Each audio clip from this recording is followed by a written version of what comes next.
Some viewers may find the following video disturbing. Viewer discretion is advised.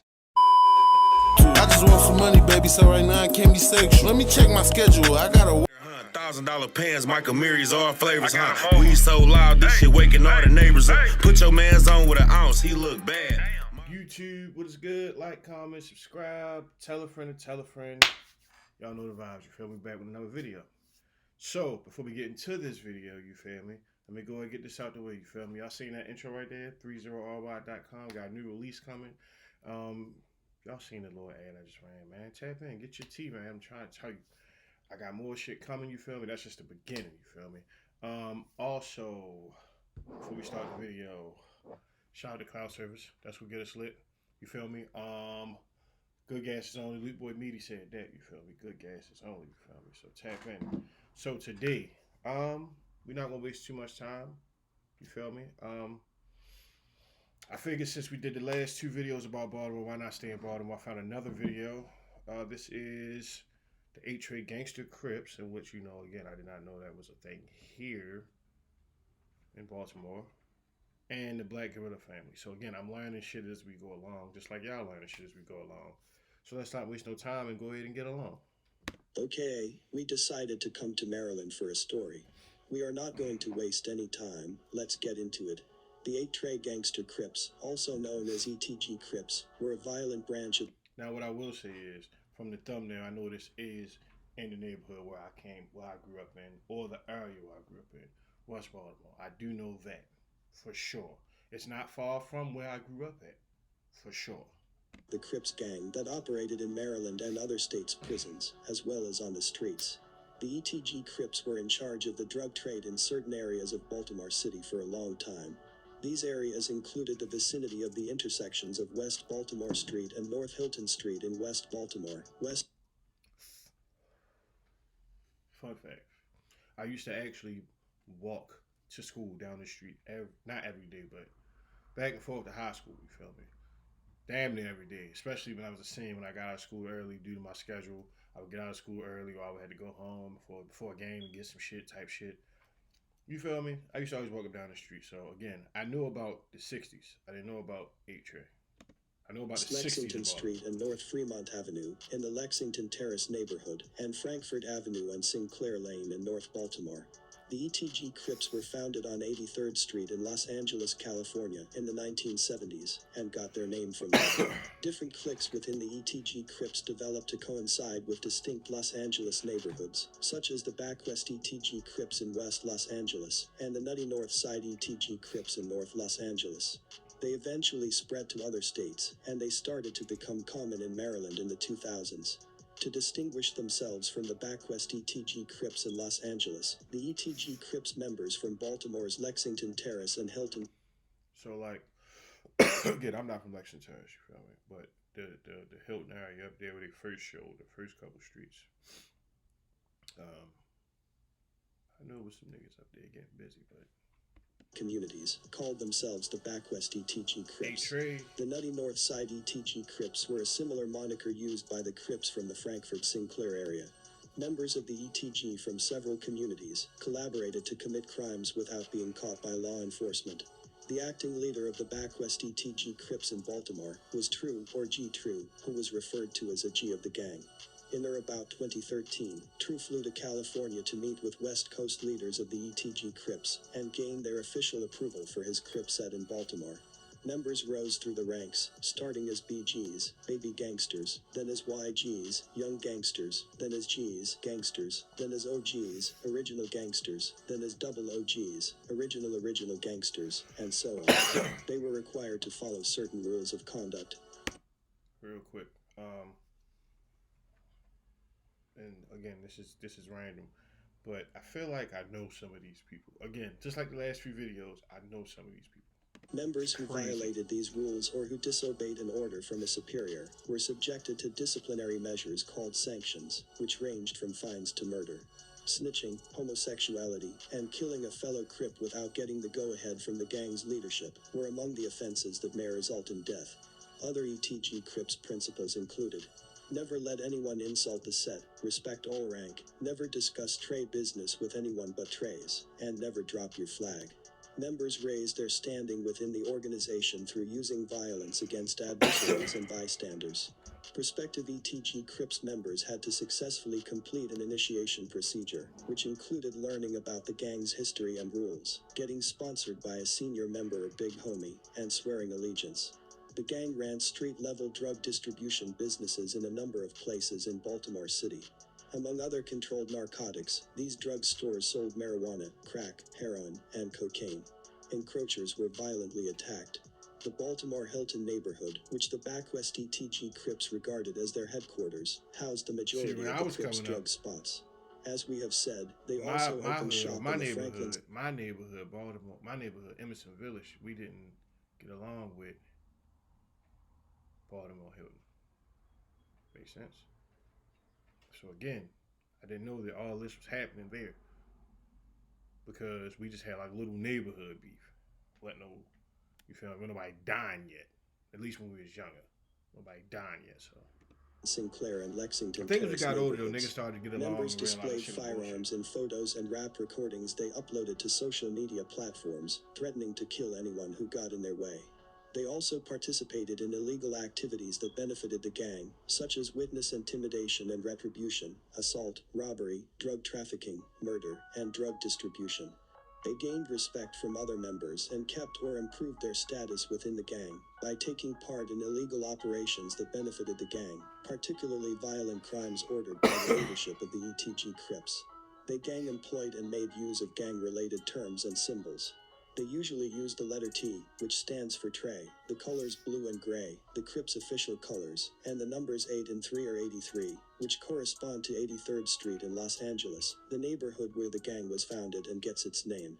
On August 3rd, the third day of the 8th month and the first day of the year, they observed Trey Day, an annual holiday.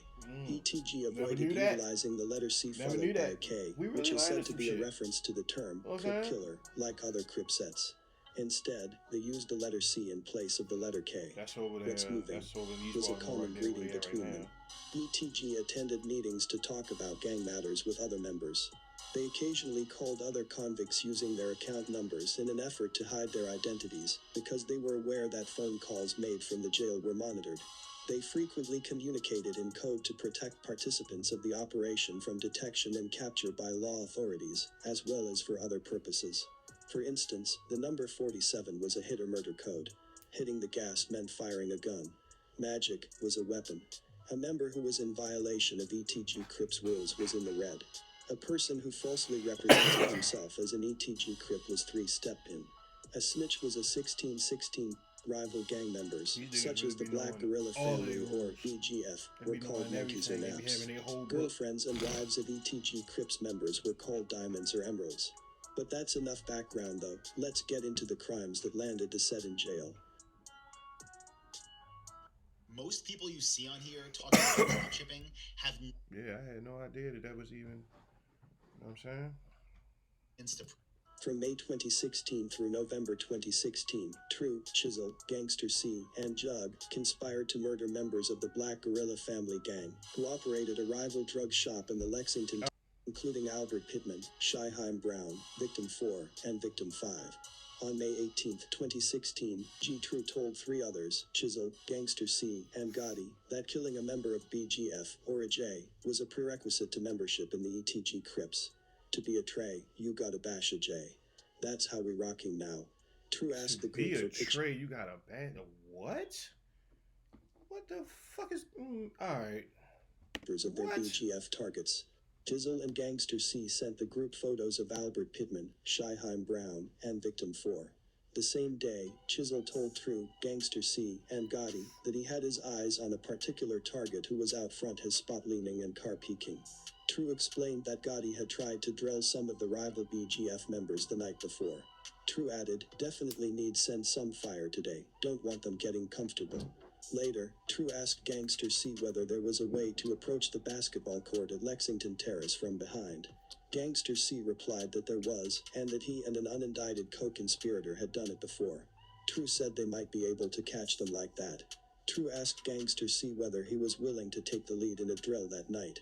Gangster C replied in the affirmative.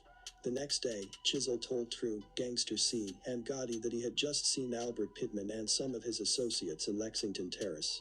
True asked, how you keep seeing them but ain't no shots fired? Chisel replied, can't fire shots with no strap on me. Gangster C assured the others that it would get done. He just did not want to waste bullets and hit nothing. Chisel added that he was looking for opportunities every day, and when he do what he do, it will be finished. True agreed. It's not shooting to be shooting, we shoot to kill. On May 19, 2016, True told Chisel to ask a mutual acquaintance whether he was willing to line up Albert Pittman for him. To line someone means to set them up. Chisel said the acquaintance was willing to do it as long as they made sure to finish Pittman. A day later, True advised Chisel, Gangster C, and Gotti that he had been shooting indiscriminately at anyone he thought might be affiliated with BGF in the Lexington Terrace area. True said, I'm trying to hit anything I see down there, because I don't know who BGF and who's not, so I'm just rocking things any chance I get. So anybody y'all mess with, tell them don't be out there, because when I get there, I'm hitting anything. Yo, this nigga True got and Chisel fucking- then made plans to meet up that Damn, night like he in talking order to like one of drive those through shit. Lexington Terrace and attempt to kill BGF members. From what we know, nothing happened this day, but that wouldn't last for long. On June 23, 2016, in the 800 block of West Lexington Street, Chisel, Gangster C, and Jug attempted to murder Albert Pittman and Shyheim Brown. Instead, two bystanders, Victim 6 and Victim 7, were shot. 2 days later, in a recorded jail call, another Crip member, Smuppy, asked True whether the ETG Crips were keeping pressure on the rival gang members. True advised Smuppy that Chisel hit the gas the other day and got his feet wet, referring to the shooting of Victim 6 and Victim 7. True added that Jug hit the gas with Chisel. Smuppy said if he were not in jail, he would be hitting the gas on Ninjas 2 right now. Almost a month later, on July 18, 2016, True achieved his goal and murdered Albert Pittman, shooting him to death in the 4800 block of Midline Road. Reports indicated that he had been shot in the face, abdomen, and the arm. Albert was 25 when he died. Within minutes after the murder, True sent a text message to another person saying, "Checkmate." There would be more blood to be spilled, and more death to come. On October 1, 2016, in a recorded telephone call, another 8-tray Crip, Crazy, and another individual discussed the need to weed out self-professed members of the ETG Crips, whose goals were not truly aligned with the gang. The individual stressed that anyone who is claiming 8-tray gangster that's not official, he either gonna move with us or he gonna get moved on. Shipley agreed. That's on the set. About 3 weeks later, True told another person that he was writing a book about the history of the ETG Crips in Baltimore, including all sides, blocks, and OGs. While trying to get the set in order, True still had interest in spinning on the opposition. He discussed the ongoing rivalry with BGF in Lexington Terrace. True knew that one of the targets, Victim 4, was incarcerated, but still vowed to rock his lil homies. Only 3 of them left out here, and they clowns. True then sent a photo of Shyheim Brown and Victim 5, referring to them as the monkeys who were left from the rival circle. The unindicted co-conspirator asked whether we going 47, which was Crips code for murder. True replied, yeah, bout clean them up. On November 11, 2016, in the 800 block of West Lexington Street, True opened fire on members of the rival Black Guerrilla family gang, murdering Shyheim Brown, and wounding Victim 5 and Victim 8. Fuss applied his black Honda Accord as the getaway vehicle. Immediately after the murder, True sent an unindicted co-conspirator a series of text messages, saying he had just bashed the monkeys, and they wasn't expecting me. I'ma be out early, laughing my gangster Crip butt off. True then sent a photo of an article about the murder, titled, "Triple Shooting in Poppleton Claims 1 Life, Wins 2 Others." From this point, there isn't any reported acts of violence, just a lot of drug dealing. By mid-March of 2017, in a recorded telephone call, Crazy complained to an unindicted co-conspirator that some members of the ETG Crips had not shown loyalty to him after he got locked up. Shipley said when he got released from jail, he would be right back on the front lines for the set, without a problem, no questions asked, even risking coming back in here for the set. That's how much I love it. Later in the call, Shipley said that he had everyone in the jail wanting to betray. Not too long after this, True discussed that another set of the Crips that was not official because its members did not go through proper protocols. True stressed that he had been to California himself to get official approval to start his ETG Crip set in Baltimore. Yeah. True said members of the other set would have to fall in line or go to war.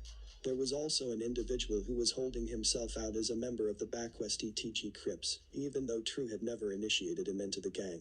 True said he was thinking about letting Jug and a young ETG Crips member, Deontay Emmons, assault the individual.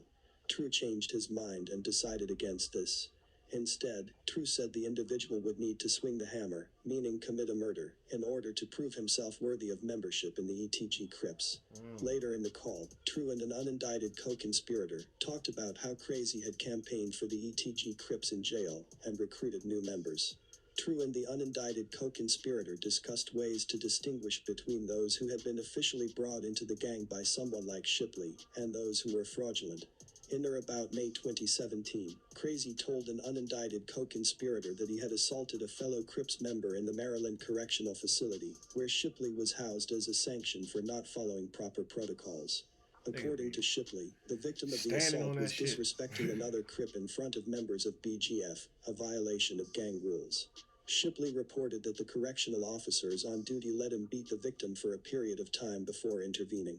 On June 9, 2017, Fuss posted a video to YouTube called State Facts, featuring himself, True, Gotti, and other members of the ETG Crips, in which they threatened to retaliate against Victim 10, based on a belief that Victim 10 had cooperated with law enforcement against a member of the gang.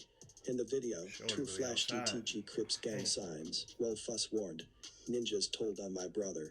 I'm gonna kill this blank and I mean that." Beginning in or about July 2017, the ETG Crips used force and violence to take over the drug market at the Sunoco gas station at the intersection of West Baltimore Street and North Hilton Street. As a result, the gang became embroiled in a dispute with members of a rival drug trafficking organization from nearby Abington Avenue, who wanted to continue selling drugs at the gas station. True directed the ETG Crips to use violence to retaliate against anyone who refused to respect the boundaries of their newly claimed turf. On July 14, 2017, Christopher Hockaday and Victim 12, both members of the Abington Avenue drug trafficking organization, attempted to make a drug sale at the Sunoco gas station. When an ETG Crips member named Mitch told them they could not sell their product there, Hockaday and Victim 12 refused to back down. As a result, ETG Crips member Deontay Emmons shot Hockaday to death in the 3200 block of West Baltimore Street. About 72 hours later, a man named Tez and Victim 12, both members of the Abington Avenue drug trafficking organization, went to the Sunoco gas station to retaliate against the ETG Crips. There, they encountered Mitch. So you want to know where to invest $1,000 right now? That's crazy as shit. I had no idea.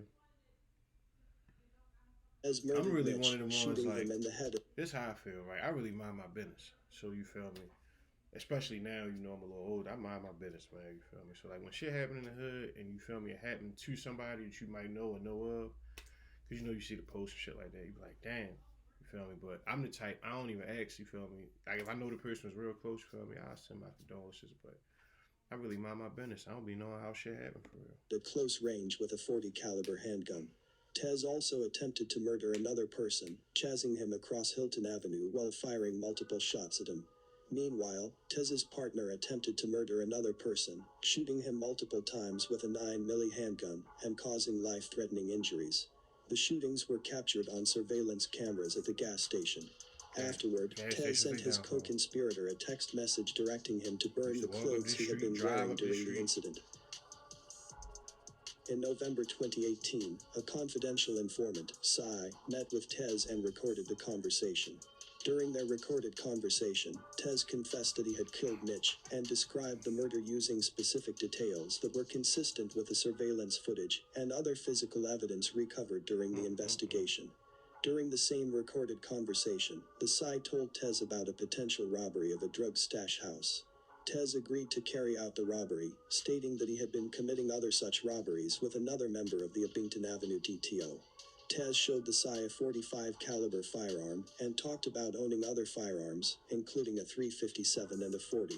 Unbeknownst to Tez, the robbery opportunity was a fiction, and the drug stash house did not exist. In January 2019, Tez was introduced to an undercover Baltimore police officer, the UC, posing as a drug dealer, who wanted to rob his source of supply of 3 kilograms of heroin. During the meeting, which was recorded, Tez confirmed his desire to commit the robbery, and described another drug robbery he had committed in the recent past. Tez also stated that he intended to kill the individuals who were guarding the stash location. Tez told the UC, "Nobody coming out of there alive. All I got to do is get in and waste them." Tez had 2 additional meetings with the UC to discuss the robbery logistics, including how to break down and distribute the heroin they planned to steal. Tez brought co-conspirators to both of these meetings, and they also agreed to assist with the robbery. On March 7, 2019, Tez and 3 co-conspirators met the UC to commit the robbery. Tez and the co-conspirators were arrested. Law enforcement searched Tez and his vehicle, recovering a loaded .357 revolver, 11 pink top vials of suspected cocaine, a mask, and gloves.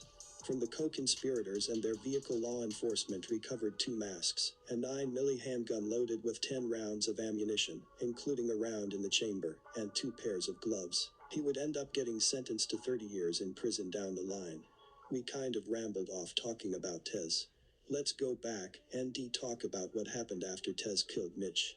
So, after Mitch's murder, True instructed the ETG Crips to retaliate by killing any and all members of the Abington Avenue drug trafficking organization, whether or not they were involved in Mitch's murder. On July 21, 2017, in a recorded telephone call, Gotti vowed that things were going to get ugly as a result of Mitch's murder, and that the people responsible were gonna see what comes behind that. From this point until the following spring, there isn't anything noteworthy. Just more drugs deals and attempts to purchase firearms. We can say though, on January 11, 2018, another ETG Crip, David Jackson, threatened to retaliate against victim 10 for testifying as a witness against a member of the ETG Crips in a state murder trial. While victim 10 was testifying on the stand, Jackson made handgun gestures at victim 10 and mouthed the word rat. By April 14, 2018, True and Fuss discussed talking to a disgruntled member of the Abington Avenue drug trafficking organization in order to obtain intelligence about victim 14. Fuss said he thought the disgruntled member was trying to give up info.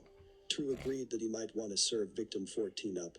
2 weeks later, True and Fuss conspired to murder victim 10 for cooperating with law enforcement against a member of the ETG Crips.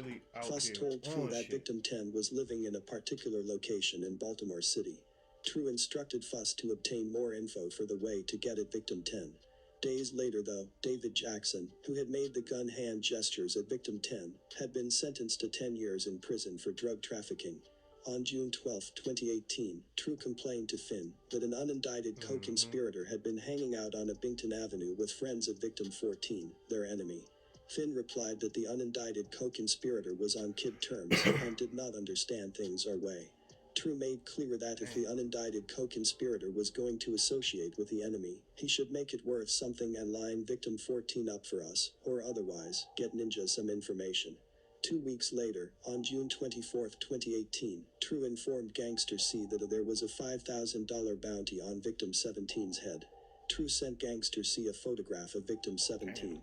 Gangster C asked whether it was an OS, meaning whether victim 17 should be killed on sight. True replied, "Yeah." Gangster C replied, "Say less." 2 weeks later, things get deadly. On July 6, 2018, True opened fire on members of the Abington Avenue drug trafficking organization, who were playing dice in the unit block of Abington Avenue, killing Stephen McKnight, aka Bo, and wounding victim 18. True shot the victims from inside a white GMC Acadia that belonged to Gotti. True used the same 9mm firearm that had been used to kill another member of the Abington Avenue organization, here in McClary, the previous summer.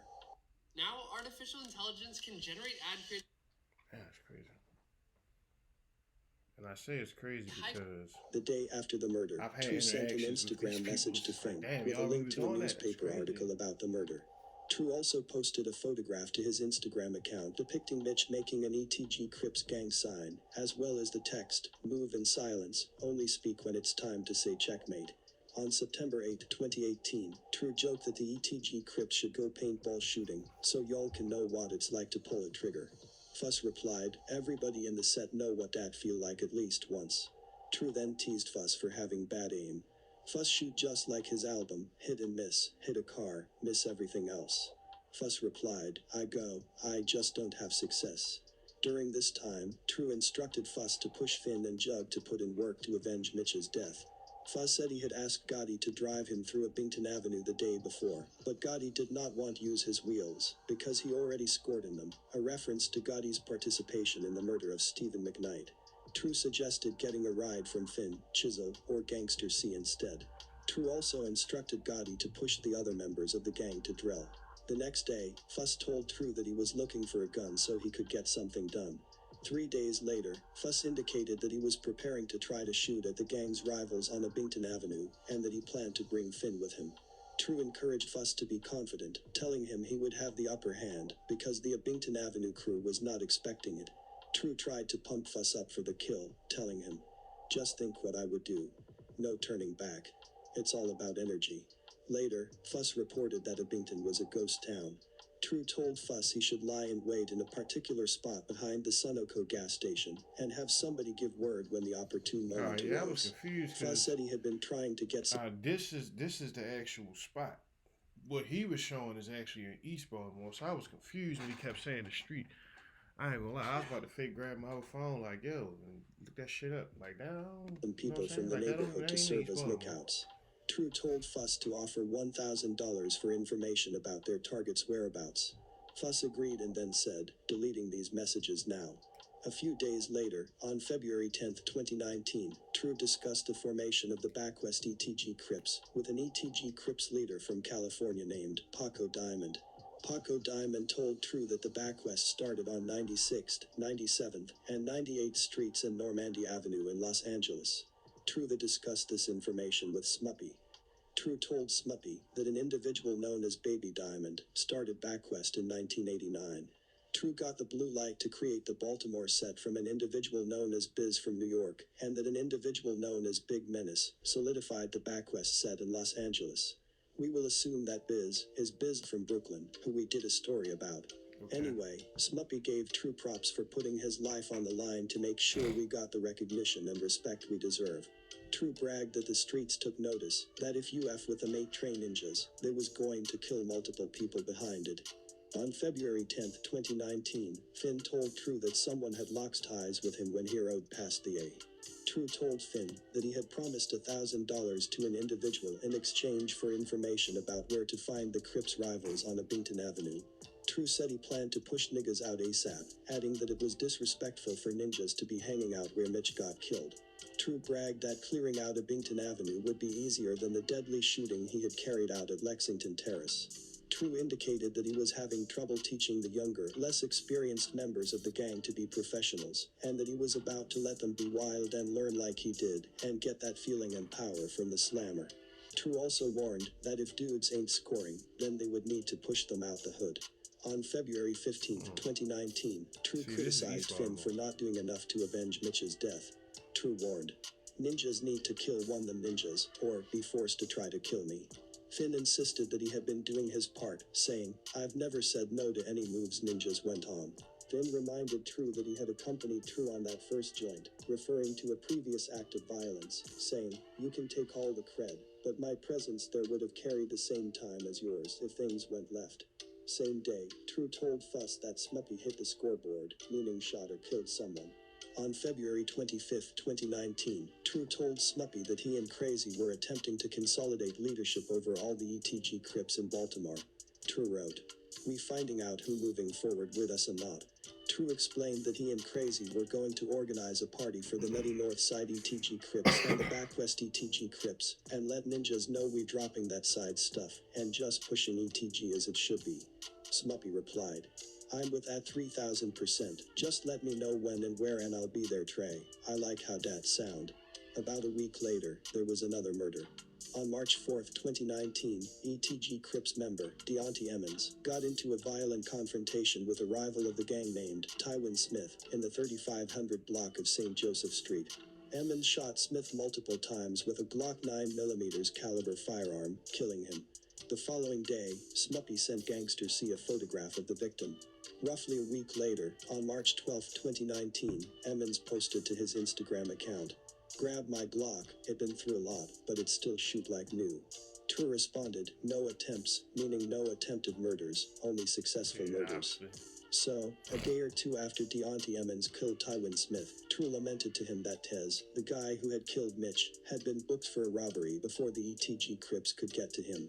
True said he did not know whether somebody told on Tez, or whether he got caught with that gun that killed Mitch. In mid-April, the ETG Crips enlisted the help of a newly recruited member in an attempt to murder victim 15. The new recruit drove members of the ETG Crips through the unit block of Abington Avenue, while they shot at victim 15, using a 9mm caliber firearm and a .45 caliber firearm. Victim 15 was hit in the shoulder but survived. An hour later, Gangster C sent True a screenshot of a news article about the shooting. A day later, True used coded language to inform Gotti that the newly recruited member had taken part in the shooting of victim 15 the day before. True said the new recruit was shaky and driving goofy, and that he kept asking questions about the police, but added, "He gonna be good, he learning." Later that day, True congratulated the new recruit on joining the ETG Crips, telling him, "You family now," and instructing him about the formation and leadership of the gang. True explained that the new recruit was from the back west side of the ETG Crips, also known as the Dub, which started in 1987, whereas ETG itself started in 1975. But True clarified that the sides of the gang were really just blocks or GPS coordinates. They represented what part of the set you from, but they were all the same gang. On April 21, 2019, in a recorded telephone call, David Jackson and True conspired to distribute drugs and discussed ETG Crips business. Jackson was the Crips member we spoke about earlier, who victim 10 took the stand and testified against. Using coded language, Jackson told True that he was working on orchestrating a shipment of drugs to True, and that Jackson wanted True to transmit some of the proceeds to Jackson in jail. True agreed to the deal. Jackson and True also discussed a firearm that Jackson had hidden in a particular location. True indicated that he and Finn had checked the location, but had not found the firearm. In the same conversation, Jackson told True that he had heard a rumor that Smuppy wasn't right, meaning that Smuppy was cooperating with law enforcement. Jackson indicated that he did not believe the rumor. True agreed that Smuppy came home real strong. Approaching the 10th of April 2019, Smuppy and an unindicted co-conspirator conspired to murder another rival, victim 21.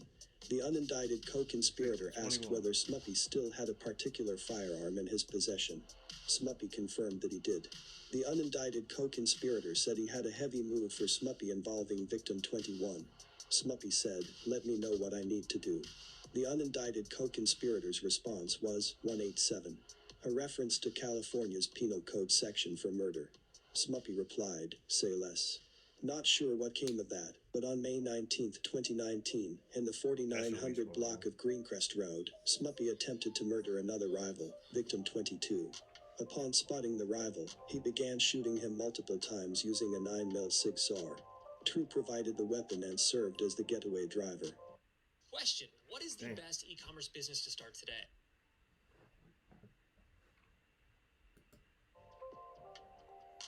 On May 25, 2019, in the 5500 block of Force Road, Crazy murdered Daryl Fordham, shooting him to death with a .45 caliber firearm. The murder was part of the plan by Crazy and True to consolidate power over the nutty North Side ETG Crips.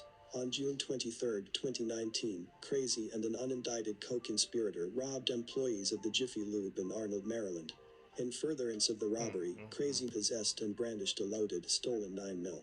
3 days later, on June 26, 2019, in the 6600 block of Security Boulevard, Smuppy ran from police and attempted to discard the 9mm that he had used to shoot victim 22. He would be locked up in Tosa, Maryland with a gun on him. July 14, 2019, Finn told True that he had given his gun to ETG Crips member, Deontay Emmons, and was now naked, meaning unarmed. True told Finn to get his slammer back from Emmons, because Emmons had violated gang rules by revealing gang business to a female. Finn agreed that Emmons talked too much. True also told Fuss that he would no longer talk about gang business with Emmons for the same reasons. On July 31, 2019, in the 1400 block of Hadwick Drive, True possessed a loaded .40 cal and ETG Crips writings. In December of 2022, it was announced that a judge sentenced True, age 31, to 454 months in federal prison, followed by 5 years of supervised release, for racketeering and drug conspiracy charges, related to his activities as the leader of the 8 Trey gangsters. Not everyone has been sentenced in this case, but the judge sentenced Smuppy to 235 months in federal prison, followed by 5 years of supervised release. Before we go, we must mention this though. At 9:40 p.m., May 23rd, a Saturday in southwest Baltimore, police responded to the 300 block of Collins Avenue near Frederick Avenue for a reported shooting.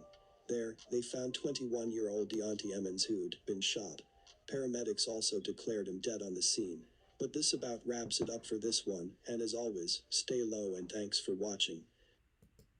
Hey man, like, comment, subscribe, share, tell a friend to tell a friend. I appreciate you watching this if you're still here. This is probably going to be a 2-part anyway, so, hey man, we out.